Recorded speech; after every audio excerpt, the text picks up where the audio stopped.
欢迎收看快乐故事会，精彩故事现在开始。今天是我失恋的第一天，确切地说是结束单相思的第一天。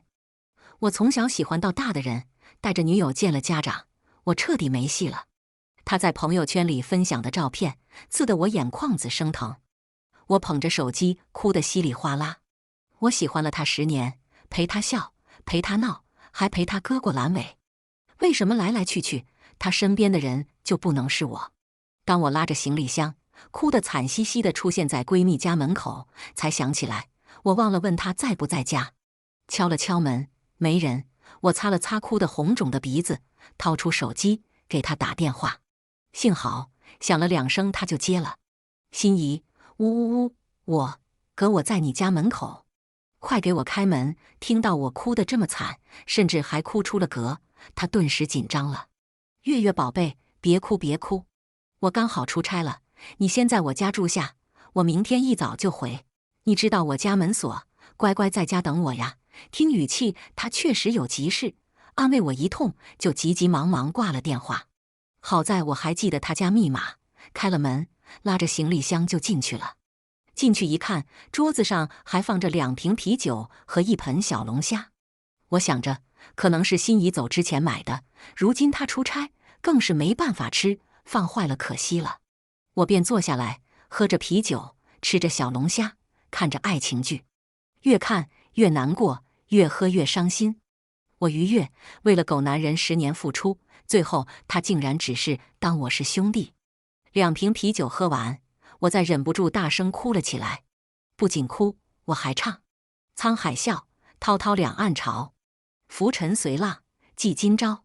苍天笑纷纷，世上涛，谁负谁胜出，天之隔。伴随着卫生间门砰的一声打开，我吓得最后一个字直接卡进了嗓子眼里，变成了一声巨大的酒嗝打了出来。那嗝悠远深长，连绵不绝，余音绕梁，堪称山路18弯。呆愣在那里的我和站在卫生间门口的男人大眼瞪小眼。他应该是正在洗澡，用浴巾围住了下半身，裸露的胸膛上满是水珠，头发上还有未冲洗干净的泡沫。此时正扶着门框，眼神不明地望着我。他应该是被我优美嘹亮的歌声吸引出来的。我虽然知道自己唱歌好听，但是这场景还是有些尴尬，指了指他满头快要融化的泡沫，咽了咽口水。要不你先洗完澡，我再唱给你听。那人眼神莫名地闪了闪，果然转身进去了。趁着他进去，我乐呵呵的又不知从哪摸出了心仪私藏的几瓶啤酒，豪气的一口干了。在后面发生了什么，我全然不记得了。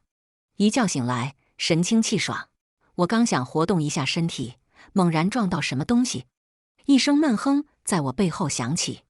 我惊恐的扭头，正对上那人幽怨的眼睛。我被眼前劲爆的一幕吓得浑身一抖，因为此刻我正趴在人家怀里，而那人上身光溜溜，除了腰间围了一块不太大的浴巾。我立马一蹦而起，挠着后脑勺，尴尬的脚趾头都快挠穿地心。看他年纪不大，身材却格外有料，关键长得比我见过的任何一个人都帅。我感觉脑子有些不够使，这不是心仪房子吗？怎么会有个男的？难道是心仪的新男朋友？一想到这我就慌了，再看看人家这一身明显被我欺负了的感觉，我就更慌了。该死的，怎么就想不起来呢？我昨晚喝多了，干了什么全都不记得了，怎么办？完蛋了，我还不会把心仪的新男朋友给睡了吧？见我一醒来就猛揪头发，他可能有些猛，不过随即他就蹙起了好看的眉头，哑着嗓子开口：扶我一下，腿麻了。我一听，立马狗腿地跑过去，将人扶到了沙发上，内心却在纠结该如何开口。他却从旁边拿出手机递给我。什么意思这是？付钱吗？我慌忙拿出自己的手机，看了一眼剩下的余额，170块钱。我立马苦了脸，哆嗦着伸出手机：给你150行吗？留20给我吃饭。我的话一出口，就明显看到他的表情僵硬了一瞬。我怕他生气，立马改口：实在不行，你说个价，我分期付款还不行吗？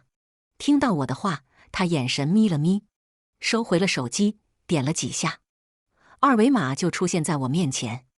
我立马屁颠屁颠地扫了，是加好友的。应该是看出了我的疑惑，他开口：“你不是要分期吗？加好友慢慢还。”我一听，赞同的点点头，赶紧点了好友申请。刚一通过，他就刷刷刷给我发来好几段视频，这操作把我给镇住了。我好奇地点开其中一个，一声声鬼哭狼嚎的爸爸爸爸，猛然充斥在空荡又寂静的房间里。画面里的一幕，我发誓，真是我这辈子最尴尬的时刻。只见我喝得醉醺醺的，状若癫狂的，又是哭又是笑，抱着人家大腿喊爸爸，中间好几次还差点将他的浴巾给拽下来。我真的是尴尬的想死。就在这时，心仪的电话打了过来。我看了那个转身回屋的男人一眼，满心复杂的点了接听。我该怎么跟心仪解释？我好像睡了他男人。喂，心仪，月月宝贝，睡醒了吗？昨晚睡得好吗？听到他的话，我下意识地偷瞄了一眼，换好衣服，大摇大摆坐回沙发的男人，咕咚咽了一口口水。昨晚，不等我说完，他像是想起了什么，赶紧开口：“哦，对了，我忘了跟你说了，我弟弟这2天从学校回来了，他暂时住在我那里，他现在上大2，你帮我多看着他点，别让他胡来。我突然有急事，可能要1个多星期才能回去，这段时间就麻烦你了。”听到他的话，我心里猛地松了一口气，却又提了一口气。松口气的原因是，这幸好不是她新男友；提了一口气的原因是，我特么差点睡了他弟弟。更恐怖的是，我抱着他弟弟喊了一夜的爸爸，我支支吾吾地挂了他电话，眼神看都不敢看那边的男人一眼。原来他就是小时候跟在我屁股后头喊月月姐的小屁孩呀。以前我记得他还跟我差不多高，这几年不见，一转眼都长这么大了。你瞅瞅那块1.9米的身高，那一看就很有弹性的胸肌，连8块腹肌都练出来了。正当我沉浸在自己的回忆中，一道清冷的声音传来，猛然将我拉回来现实。姐姐，看来你把我忘了。我抬头嘿嘿笑，没有，怎么会呢？你是顾燕吗？坐在沙发上的少年冷冷一笑，站起身来，朝着我走了过来。那昨天是谁抱着我喊爸爸？我可真的不想做你的爸爸，我只想做你的。说着，他一只手挑起我的下巴，眼神灼灼地看向我。我被他的目光烫得浑身一抖，慌忙拍掉他的手。昨天，那不是我喝多了，那个就忘了吧。我拿起手机就跑进了卧室里，咣当一声，将门重重地关上了。背靠着门，大口地喘着粗气。乖，顾燕这小子吃什么长大的？怎么能长成这个样子？帅得人神共愤不说，还这么撩，搁谁能受得了？不得不说，他正好长在了我的审美上，害得我一颗小心脏也跟着扑通扑通的。我以为这个荒唐的故事到这里就要结束了，谁知道还不带翻篇的。缓过来后的我看了一眼时间，得赶紧去学校了。今天有南大的校庆晚会，我们研一的学生也都要参加。长吸一口气，让自己冷静下来，我赶紧收拾就往外走。路过客厅，看了一眼，没人；再瞅一眼隔壁卧室，没动静。完美，开溜。学校的校庆晚会，我也算是中坚力量。作为研一代表，参与了晚会的体力劳动、搬道具。幸亏我力气大，不然非要累瘫了不可。你看旁边那个大3叫郑阳的小子，就累得直喘气，眼神不时惊讶地看向我。我得意洋洋地一甩头发，抱起一个人形梯就去了舞台侧方。台上正有人发言，听声音有些熟悉。我伸头一看，手里的梯子差点砸到了脚背上。那不是顾燕那小子吗？只见他穿着南大的校服，和一个长相甜美的小女生站在舞台上做诗歌朗诵，声音浑厚，带着磁性，可真好听。就连旁边的小女生都时不时用崇拜的眼光看他一眼。晚会结束，就是载歌载舞的舞会了。每个人都有自己的舞伴，我压根就忘了这回事，当时我只顾着伤心来着。所以此时看着一对一对入场，我心里五味杂陈。特别是看到裴恒带着他新女朋友蒋晴晴，手挽着手跳起了交际舞，我的心又特么开始疼了。我尽量将自己缩进角落里，唯恐他们俩看见我。因为我和蒋晴晴特别不对付，从上小学我俩就能因为一条38线打架，更别提她成了我喜欢了那么多年的裴恒的女朋友。估计此时她尾巴都能翘到天上去。人往往越不想碰到什么，越来什么。蒋晴晴明显看到了我，对着裴恒俩人说了句什么，就朝着我走来了。我不争气的开始慌了，手心都在冒汗。好想身后不是墙，那样我就可以落荒而逃。可惜没有如果。蒋晴晴挽着裴恒的胳膊，带着得意的笑意在我面前站定。哎，于月，你怎么自己一个人呢？你的男伴呢？裴恒看着我，皱了皱眉，没有说话。我却一眼看到了他脖子上鲜红的草莓，编好的借口到了嘴边，却什么也说不出来了。我愣愣地站在那里，蒋晴晴的眼神越加的嘲讽。于月，你该不会没有男伴吧？他扭头仿佛施舍一般的对裴恒说：“一会儿要不你请他跳支舞好不好？不然看他怪可怜的。”裴恒听了他的话，眼神里都透着温柔。好。等他们进入舞池，我的手心早已被汗水浸湿，怎么能这么不争气？不争馒头争口气呀！于月，你对他呀？可是我知道，裴恒就是我的软肋，一面对他，我什么话都说不出了。算了，逃走吧。正当我准备逃离这个让我压抑的舞会，手却被人一把扯住，接着撞进了一个不算坚硬的胸膛。我震惊地抬头，正对上顾燕神色不明的眼神。她低头在我耳边低声说：“姐姐，为何每次见你，你都这么狼狈？”听到她的话，我一口气哽在了嗓子眼，上不去下不来的，噎得我翻白眼。不料她却低声笑了起来，好听的嗓音撞击着耳膜，连带着胸膛的震动，隔着校服薄薄的布料传来，烫得我一阵酥麻。她一把搂住我的腰，带着我进了舞池。她快1.9米的身高，长相帅气，顿时吸引了不少人的目光。可我脸颊通红，只想将自己尽可能地躲在她怀里。就连蒋晴晴和裴恒都扭头看向了我们。我们俩靠得很近，近到我能清晰地听到她有力的心跳声和她身上干爽的洗衣液的味道。姐姐，你怎么能这么不专心呢？她戏谑的声音在我头顶上方响起。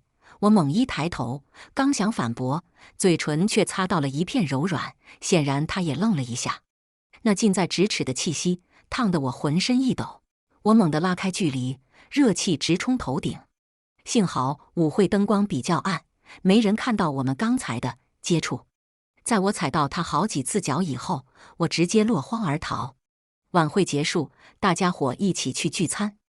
我们研一的学生一桌，其他人也都三三两两地分散开。蒋晴晴和裴恒也是研一的，跟我一届。此时我们3人坐在同一桌上，同班同学基本都知道我们的三角关系，有些人就开始劝酒。我已经尽可能地降低存在感，闷不吭声的只不停地吃菜，可还是被人揪着劝酒。我知道自己那丁点大的酒量，一看到酒杯就想起了我哭着喊顾燕爸爸的场景。我越是不喝，蒋晴晴越来劲，阴阳怪气地挤兑我。正当着我端着酒杯秉着大无畏精神想干了这杯酒时，我手里的杯子突然被人抢了去。茂哥，真的是你呀？我还以为我认错人了。说着跟那人碰了碰杯，一口干了。我抬头看着突然出现在我身旁的顾燕，她正笑意盈盈地跟王茂说话，好像并不是故意为我挡酒。别人也全然忘了刚才劝我酒的事，就连蒋晴晴都被他吸引去了目光。我心里松了一口气的同时，心里一股说不清道不明的感觉转瞬即逝。中途我找了个借口去了洗手间，出来的时候却被那个跟我一起搬道具的郑阳堵在了门口。他眼神亮晶晶地看着我：“学姐，我可以追求你吗？”我当时就愣了，难道我当时力气真的特别大，还把人给迷住了？看我惊讶，他红着脸解释：“其实我从1年前就认识你了，当时你上大4，在学校英语比赛上得了第6名。”他一提，我想起来了，当时英语比赛决赛一共就6个人，我是倒数第1名，脸色有些讪讪地看了他一眼。这人真是哪壶不开提哪壶。他丝毫没感觉到我的尴尬，继续说：“我是当时的第5名，就站在你前面。从那时起我就喜欢你了，学姐，你给我个机会好不好？”就在我想着是直接拒绝还是委婉拒绝的时候，眼神一瞥，看到了从旁边路过准备进男厕所的顾燕，我顿时眼睛一亮，一把拉过她，对着那个郑阳说：“不好意思啊，我有男朋友了。”对上顾燕冷冷又懵逼的表情，我笑得直挤巴眼。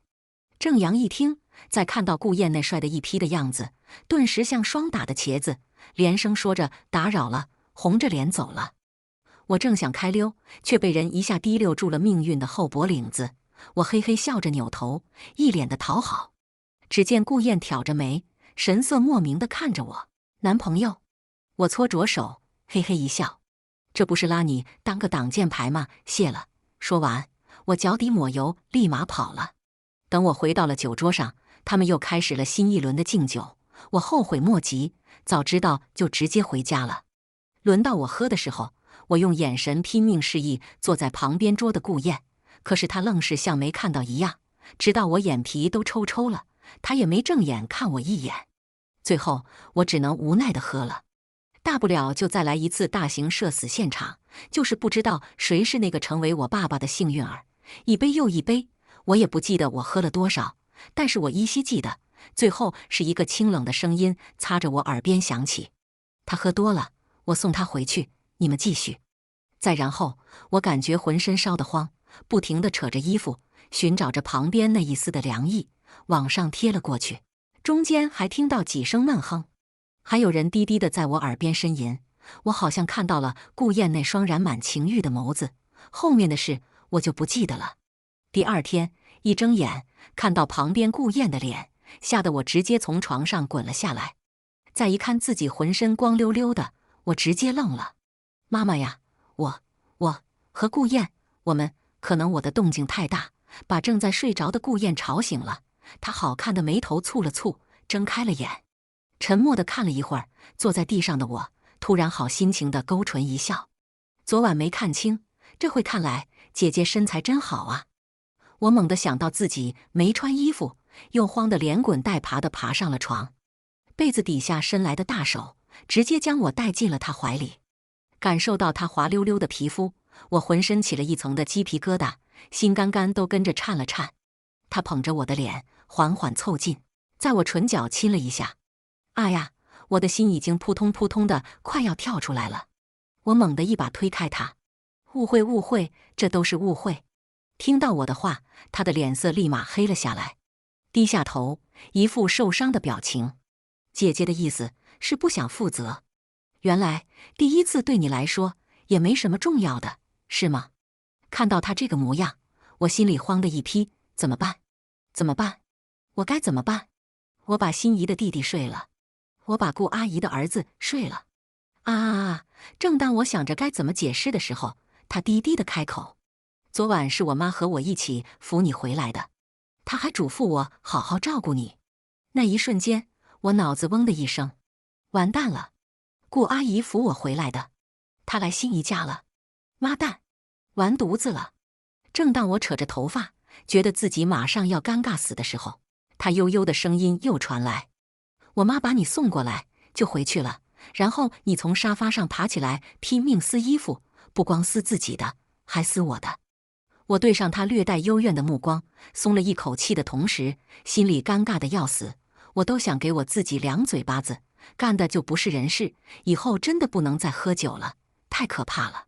顶着她的目光，我3下5除2穿好衣服，扔下一句：“昨晚的事就当它不存在吧。”说完，不敢看她的表情，就溜回了心仪房间。从那之后的几天，我每次见到她都躲着走，明显看到她好几次欲言又止的样子。不等她开口，我就跑了。她的脸色也越来越难看。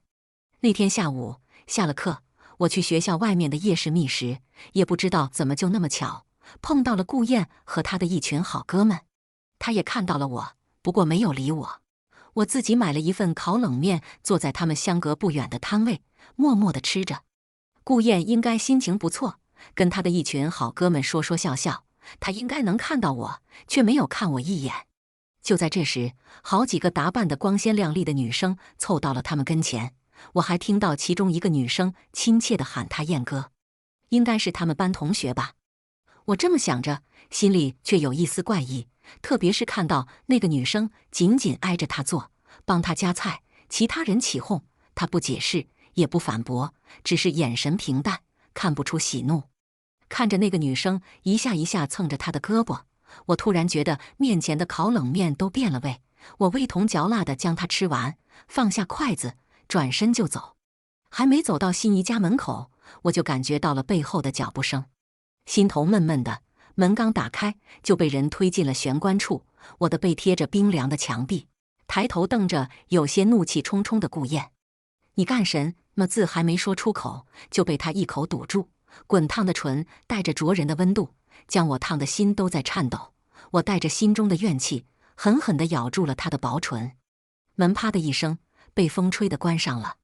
狭小玄关处，只有我们两人粗重的呼吸声。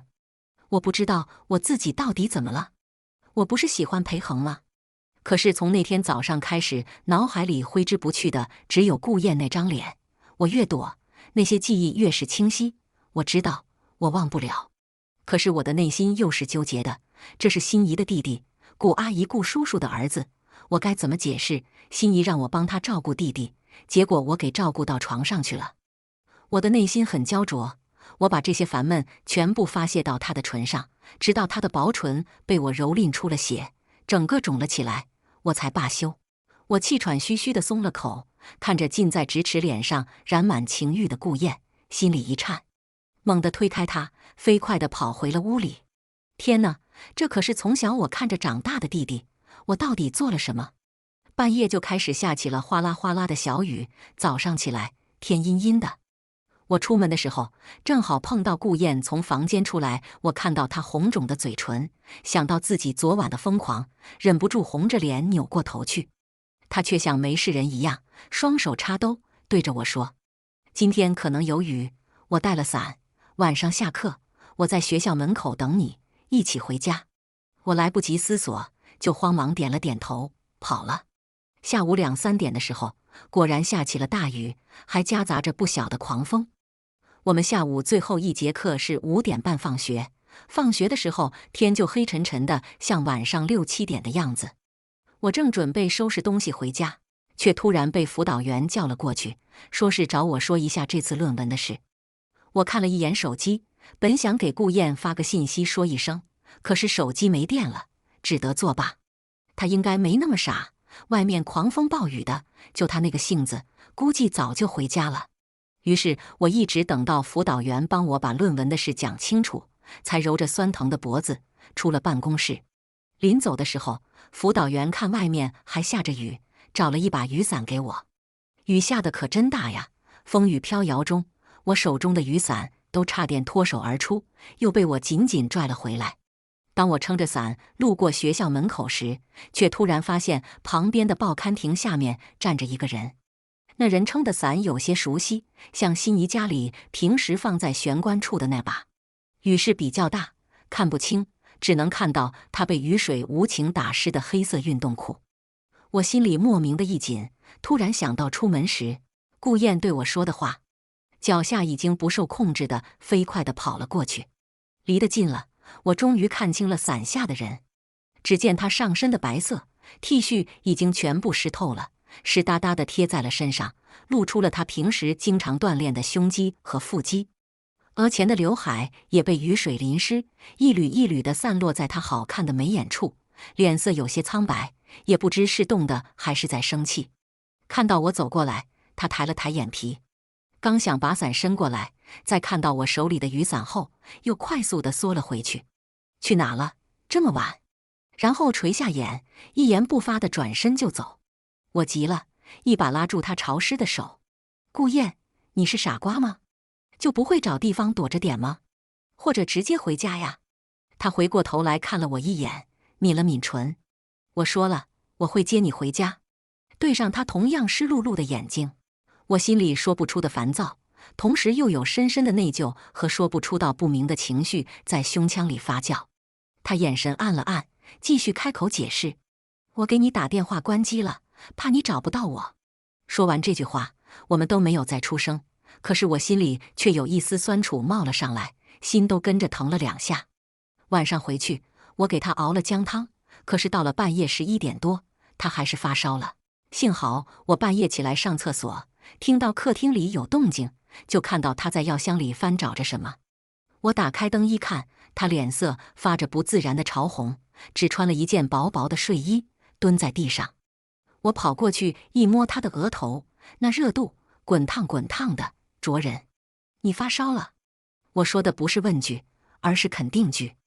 把他扶到沙发上坐下，我赶紧从药箱里找出退烧药，倒好水让他喝下。姐姐是在紧张我吗？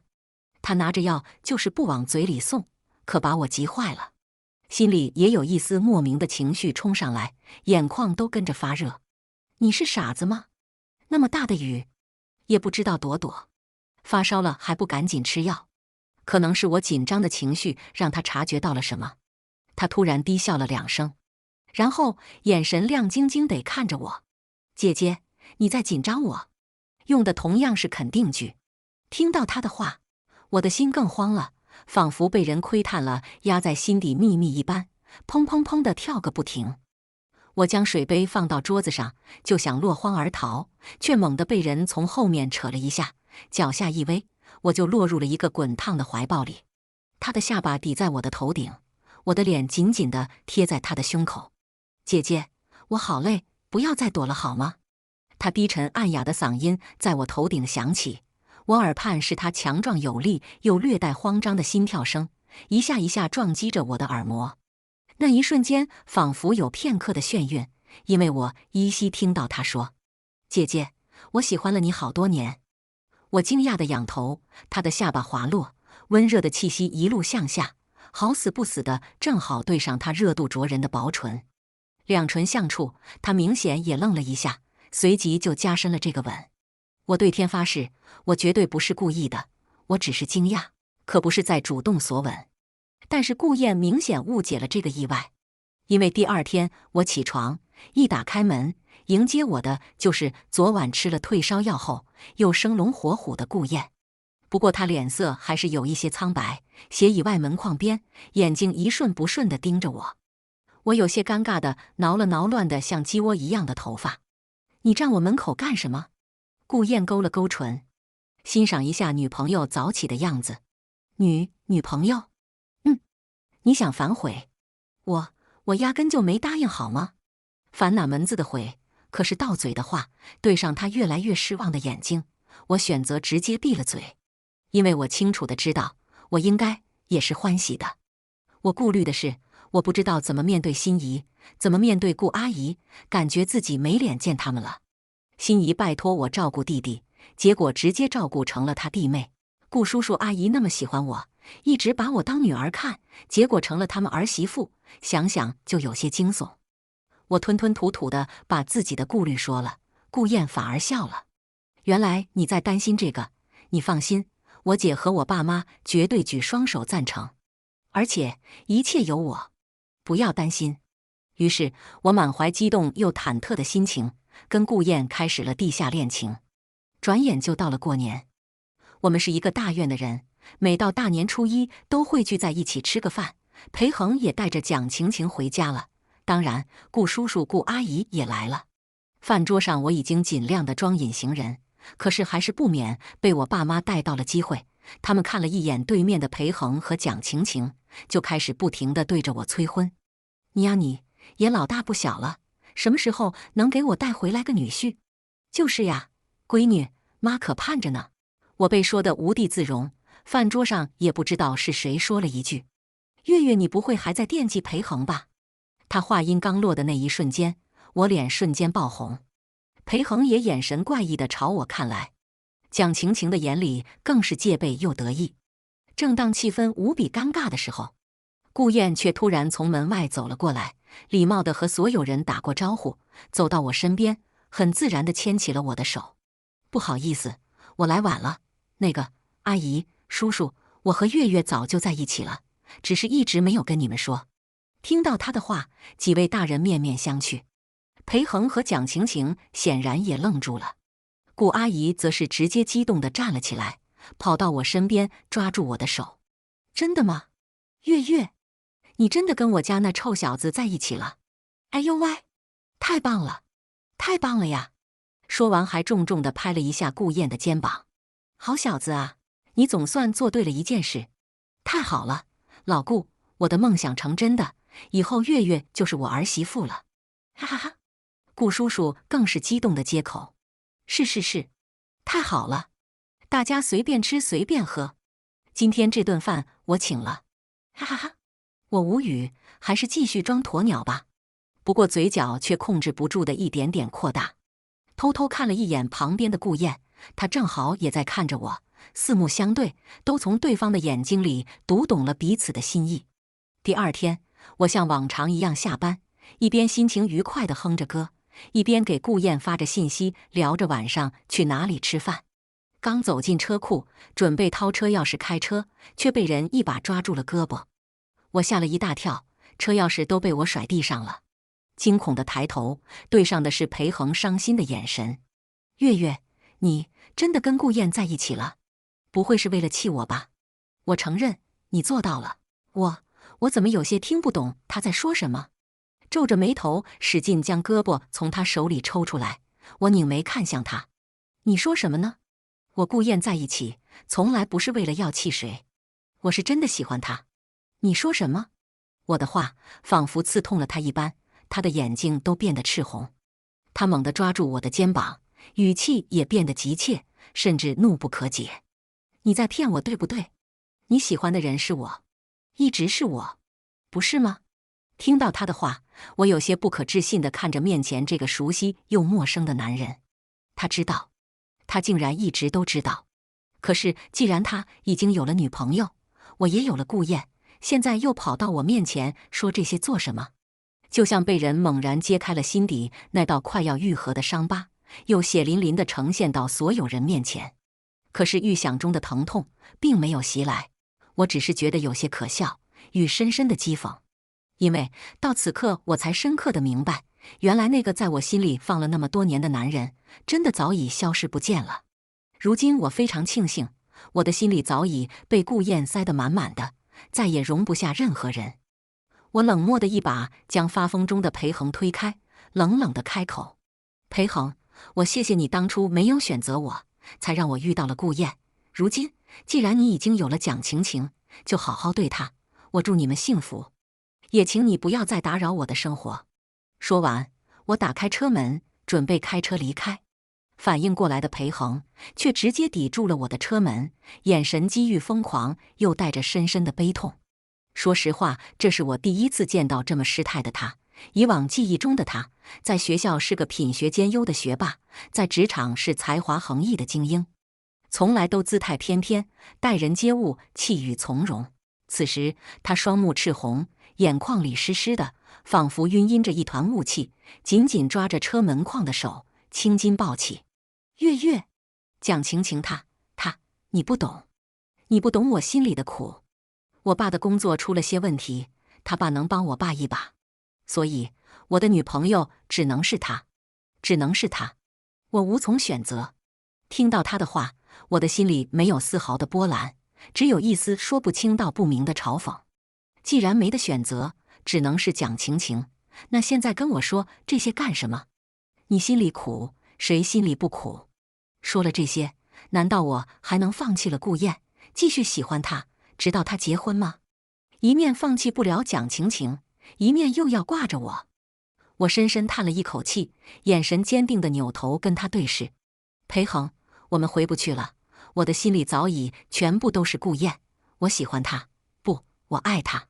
所以我们各自安好吧，不要让我讨厌你，给我们这段友情留一个最后的体面吧，好吗？听到我的话，他先是惊讶地睁大了眼，紧接着就像泄了气的气球，缓缓垂下了紧抓着我车门的手。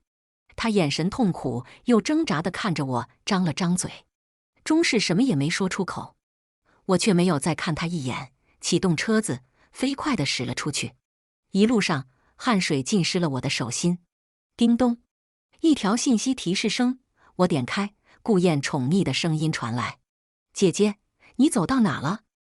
我在家等你哦。”听到她声音的一瞬间，我心中最后的那点不快也烟消云散了。点击回复：“路上了，很快，等我哦。”一路疾驰，到了小区，我几乎是全程小跑着上了楼。打开门的那一刻，我愣住了。满屋的玫瑰花和玄关处单膝跪地手拿戒指盒的顾燕，几乎直击我的心房，眼泪突然就毫无预兆地流了下来。只见她在满天花瓣中笑意盈盈地开口：“姐姐，嫁给我好吗？”顾燕大学毕业那年，我们俩在双方父母和亲朋好友的见证下订婚了。当天晚上就被我爸妈和顾叔叔、顾阿姨催着搬进了新买的房子里。累了一天，乏得很，我刚在新床上躺下，顾燕便朝着我压过来，她眉眼带笑，低声在我耳边呢喃：“姐姐，你终于是我的了。你知不知道，我从毕业后就喜欢你了？”看着她又欲又撩的模样，我不争气的咕咚咽了口水，没敢说话。她却直接用行动狠狠惩罚了我：“姐姐，说你爱我。”呜，我爱你。她勾唇笑：“这才乖。”果然美色误人呐。精彩故事下期更精彩，感谢收看。